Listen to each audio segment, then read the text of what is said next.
Hello, everyone. I want to welcome you to Susie's Place and talk to you today about what to do with milk that is on the verge of expiring. My nose has been itching all day today, so if you see me touching my nose, I am in the background sanitizing my hands along the way. Um, what I wanted to talk to you about was what to do with milk that is on the verge of going bad. If you have it, but you don't want to waste it, what I do is that I do a rebel canning, and it is not suggested by any ball book or by the canning authorities in the United States at all. But it is a method that I use, that my family has used over the years, and we've never had any issues with it. Now, we do follow some steps with it, and you'll see in the very last clip of this video 3 results that I got from this canning project. And so in the process of canning milk, you do have to have some knowledge about how milk reacts to being pressure canned, and the different types of results that can happen from milk being on the verge of going bad. And so in this particular project, I got 3 different results, and at the very end of the video I'll explain how to deal with the different types of results that you could get from doing this, and the way to keep you safe while still preserving before things go bad. Good morning, everyone. We have a project that we need to do today. I have about 1 1/4 gallon of milk that needs to be canned up this morning because the date on it expired yesterday. It's still good, but there's no way I can drink this much milk before this goes bad. So what I'm doing is I'm going to can this up. Inside my canner, I have already put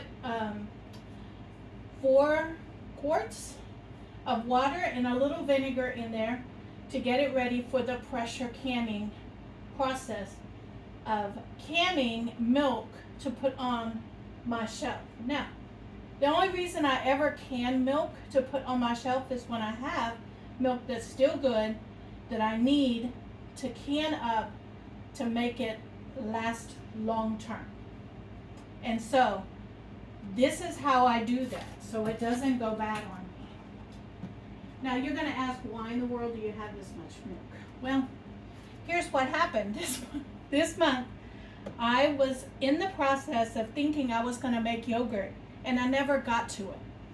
And so since I never got to it, so now I'm going to take this and I'm going to can it up, put it on my shelf, and anytime I need milk in the cooking process, when I bake or when I make mashed potatoes, those kinds of things, I can go to the shelf and use a quart of milk in the cooking process. And that's how I preserve it so it doesn't go bad, and then end up using it later on. So I'm going to start with this, and it's simple to do. What I do is I just take the milk, I smell it, it's still good, and so I start filling the jars until I get to the lip, which is about 1 inch headspace on here. And so right about there, that's about a 1 inch headspace. And the remainder of this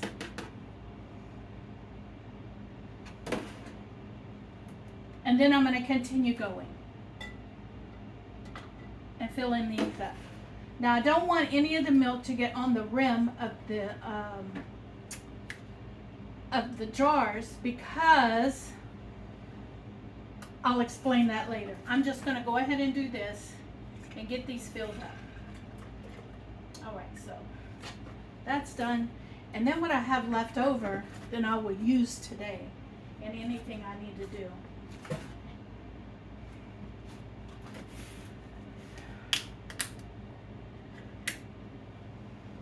It smells good, so I'm going to continue.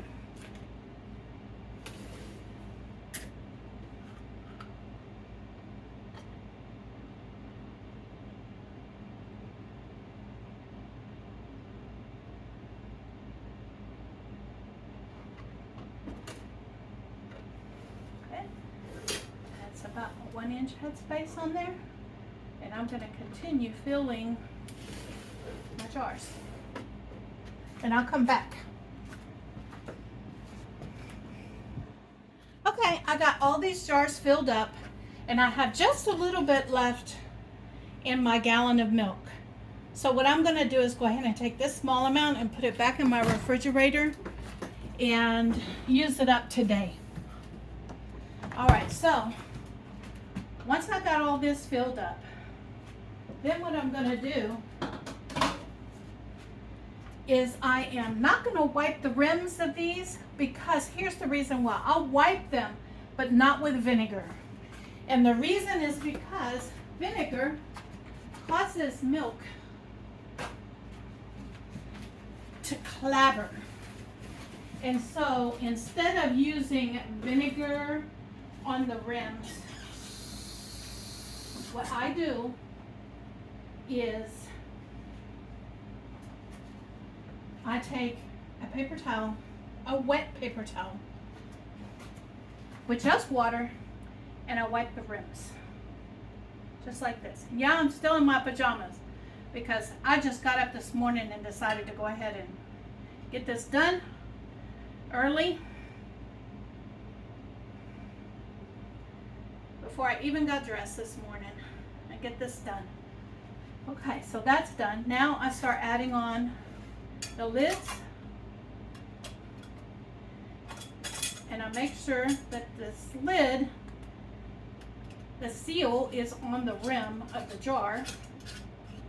Put my finger on top of it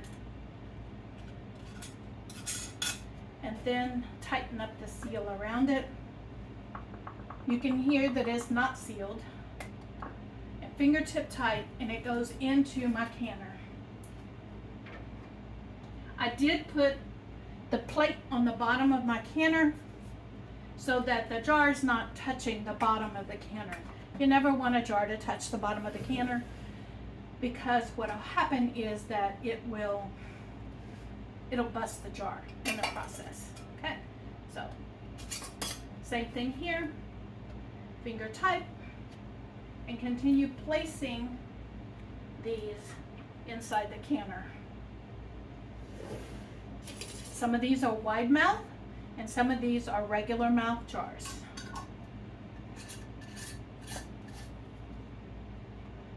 Okay.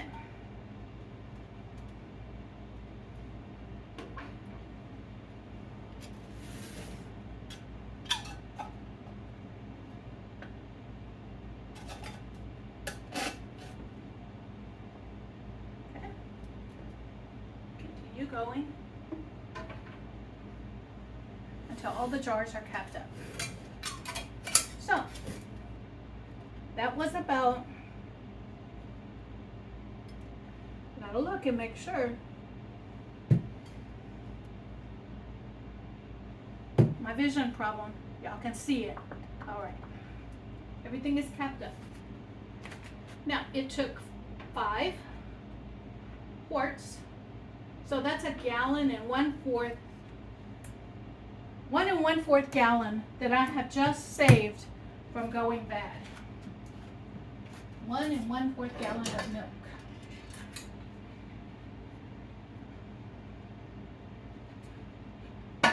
Now, what I do, nope, it goes this way on the back side. Push down.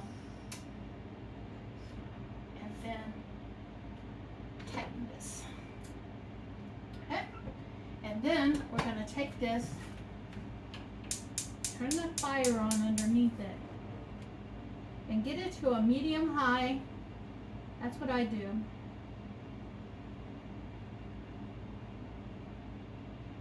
We get it to a medium high because everything is cold in there. I want it to come up to temperature slowly. I don't want to shock those jars. So we're going to get it to a medium high and let it slowly come up. And I'll come back. All right, I have let this go for about 10 minutes on the lower setting. And now I bump the flame up to get the temperature up so that I can bring this up slowly. I'll come back when it starts to vent. All right, I'm bringing you over here to see if I can let you capture that. But it is venting. I'm not going to put my hand over it, but I think you can see that. It is venting. And so we're going to let this vent for 10 minutes. And then we're going to add on this. Yeah, this is the rocker for 10 pounds of pressure. And so we're going to add this on there. And we'll come back at 10 minutes. All right, this is vented for 10 minutes. It is time for me to put the rocker on it. And what I do when I put my rocker on is, for my protection, I take and cover my hand completely with something before I put this rocker on, because it makes me nervous, to be honest. All right, so now it's on, and now we're going to wait until the pressure hits 10 pounds, a little above. Mine goes a little above, and that thing starts shaking. Once that thing starts shaking, I shut it off. I just bring it to pressure, and then I shut it off. That way I know that it has hit the pressure to kill any bacteria in the milk, on the jars, anything. Once it hits that pressure, all bacteria has died.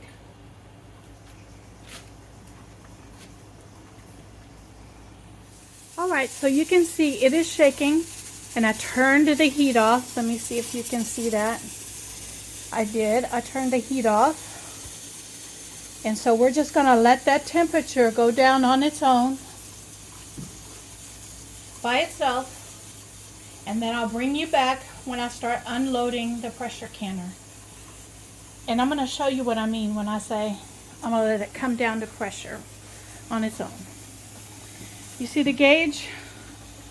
We're going to let that gauge, you can see it's well above 10 pounds. So it has reached the temperature, and you can hear the water boiling in there. When that reaches 0, and right here is, you can see, let me see if I can point to it. Right there is a little pin that'll drop. And when that pin drops, it lets me know that there is no more pressure in here, and I can go ahead and open it up. So I'll come back when all of this has happened. Okay, people, we are back, and I'm letting you know that all of the pressure has come down. The gauge is at 0. This thing has dropped, and so I'm going to take off. I always glove up when I'm dealing with. I'm going to take that off, and then what I'm going to do is twist this open, lift away from myself, and crack the lid just slightly, and back off, and let that cool for about 10 minutes. And after 10 minutes, I'll come back to you. All right, guys, it's time to get these out of the canner, so let's get busy on that. going to take this. Let's see. Okay, it's not hot. Already I can hear the jars popping. Do you hear that? The jars are already popping.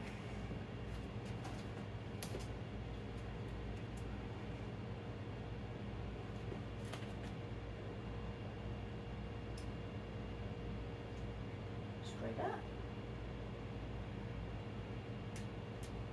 There we go.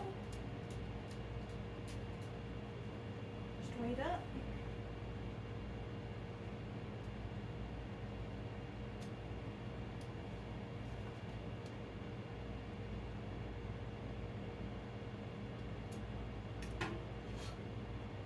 Straight up.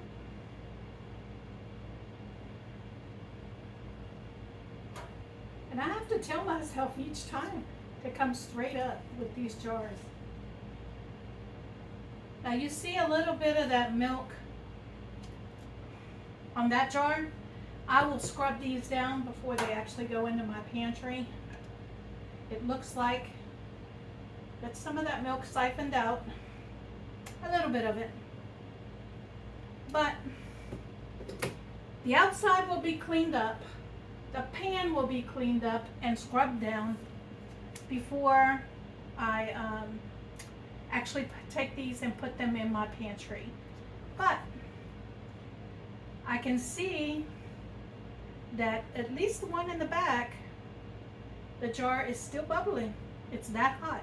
So I'm not touching this until 24 hours. It has to cool down for about 24 hours before I touch it, to ensure that these have the best chance of going ahead and sealing, so it'll be shelf stable for me.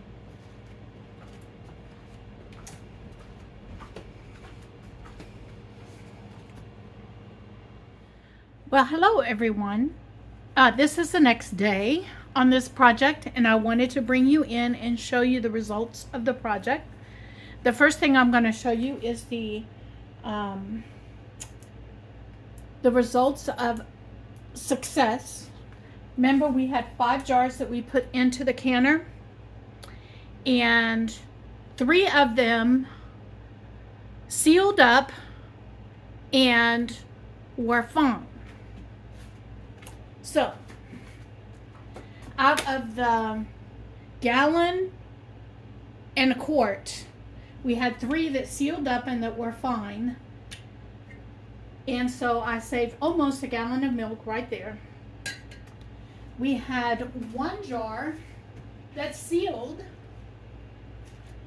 but clabbered. And I'm going to try to see if you can see that the curd has separated from the whey and it clabbered. And so this is no longer any good. So this jar will be opened and tossed. That's only 4. Let me show you the 5th jar. So these are things that can happen when you're canning. And I'm teaching you what to do with it if these things happen. This one is a jar of the milk that is fine. It's not clabbered, but it didn't seal. You can hear that it's snapping, so it did not seal. So what I've done with that one is I put it in the refrigerator, and you can see I've already started using it. I'm going to use it up as fast as possible. So it's much easier for me to use up a quart of milk than it is a whole gallon of milk. And so out of the gallon and a quart that I had in the refrigerator, a gallon of it was saved, which is good. 3 quarts are going to go on the shelf. 1 quart is going in my refrigerator, and this one is going to have to go down the drain. This one, I am sure, is the first one that I poured, and it clabbered. And so, even though it smelled good, it turned out not to be. It was on that verge, and so once it was heated up, it went ahead and turned sour. And so Could you save this? You probably could, but I'm not going to. Now, is this a, ball way to preserve milk? No, it's not.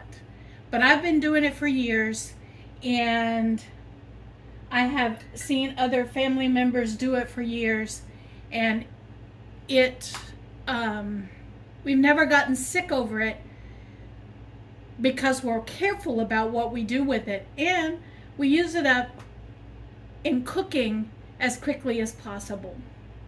And so this milk never lasts more than maybe a month or two on my shelf because I go and use this to cook with.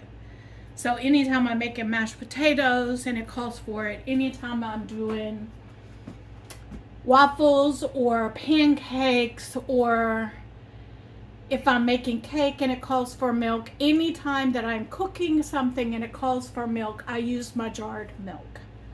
And so this never lasts, like I said, more than a month or two on my shelf. I use it up pretty quickly. So that's the results of my canning project. And we had 3 different results on one canning project. So it was quite interesting to see the 3 different results. This doesn't happen all the time. Most of the time it cans up fine. I don't have any issues with it. But this particular time, I had 3 different results on one canning project.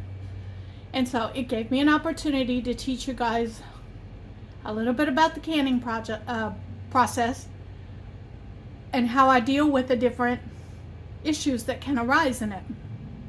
Now, I also wanted to let you know that when we pulled them out, you saw that there was some, one of the jars siphoned, and I did have vinegar water in it, so the clabbered milk was all over the outside of the jar. Well, I'm pretty sure that the one that didn't seal is the one that's siphoned, and that's the reason why it didn't seal, is because it had a ring of milk on the between the jar and the seal, and so it did not seal. The other 3 did. I took the rings off of them, washed them up, and now they're already stored up.